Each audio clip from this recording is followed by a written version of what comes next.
یاد رکھیے، آپ جو کر سکتے ہیں اس کے لیے کرنا، سبب استعمال کرنا، یہ ہے توسل۔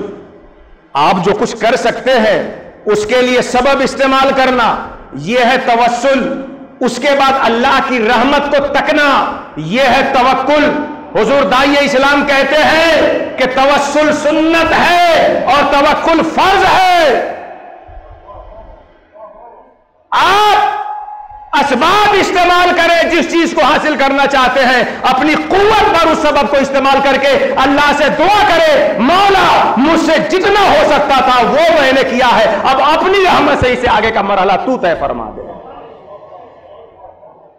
جو آپ کر سکتے ہیں اس کے لیے سبب استعمال کرنا ہے توسل، اور اس کے آگے نتیجے کے لیے اللہ کی رحمت کو تکنا، یہ ہے توکل۔ لیکن آج عجیب عالم ہے، کچھ لوگ سبب چھوڑ کے توکل کا پھل توڑنا چاہتے ہیں، اور کچھ لوگ سبب کی زمین بیچ کر توکل کی بلڈنگ بنانا چاہتے ہیں۔ بات سمجھ میں آ رہی کہ نہیں آ رہی؟ بھائی اگر کسی کو بچہ چاہیے تو شادی کرنا، سبب استعمال کرنا، یہ سنت ہے۔ اگر کسی کو بچہ چاہیے تو اس کے لیے سبب استعمال کرے گا، وہ کیا ہے؟ غیر محرمات سے شادی کرے، یہ ہوا توسل۔ وظیفہ جوزیت کرے، یہ ہوا توسل۔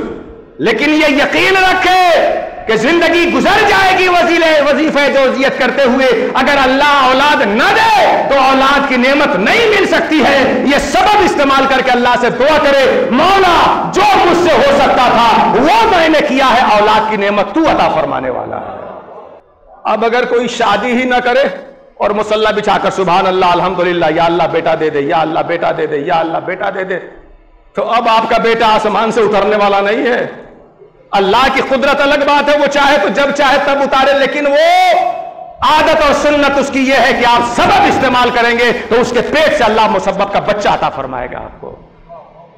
تو کچھ لوگ شادی چھوڑ کے توکل کرنے میں لگے، اور کچھ لوگ شادی کر لیے تو اب توکل ان کا غائب، اب سوچیں گے کہ اب تو مار لیا ہم نے بازی، اب لگاؤ ڈنڈی، ہو جاؤ گے صاحب اولاد۔ تو دیکھ لو نا، زندگی گزر گئی بہت سے لوگوں کو مگر اولاد نہ ملی۔